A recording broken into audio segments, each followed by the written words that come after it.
Hello guys, তো সেদিন বেরিয়ে পড়েছিলাম একটু ঘুরু ঘুরু করতে, বাট তখনও জানতাম না যে কোথায় যাবো। রাস্তায় বেরিয়ে ডিসাইড করি যে আজকে একটুখানি বিশ্ববাংলায় যাওয়া যাক। তো চলে গেছিলাম বিশ্ববাংলা সাইডে একান্তে ক্যাফে। ওখানে অনেকক্ষণ আমরা বসে টাইম স্পেন্ড করছিলাম, কারণ মোটামুটি একটু ফাঁকা নির্জন জায়গায় টাইম স্পেন্ড করতে বিশ্বাস করো প্রচণ্ড ভালো লাগে আমার। আর এখানে হাওয়াও দিচ্ছিলো। তারপরে চলে এলো আঙ্কেল আর আন্টি, ওনাদের সাথেও 1 ঘন্টা মতো ওখানে বসে গল্পগুজব করার পর তারপরে আমরা চলে গেছিলাম ডিনার করতে। তো এই যে চলছি মোটামুটি তখন রাত্রি 10টা থেকে 10:30 বাজে, কারণ আমরা ভাবছিলাম মানে রেস্টুরেন্টটা খোলা পাবো নাকি। তো যাই হোক, অনেকগুলো খুঁজে আমরা একটা ডিসাইড করলাম।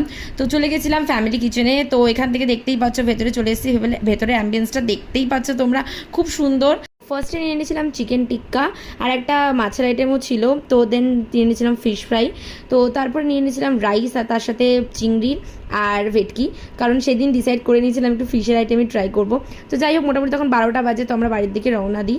তো আজকের মতো ভিডিওটি অবধি দেখাবেন নতুন ভিডিওর সাথে। টাটা।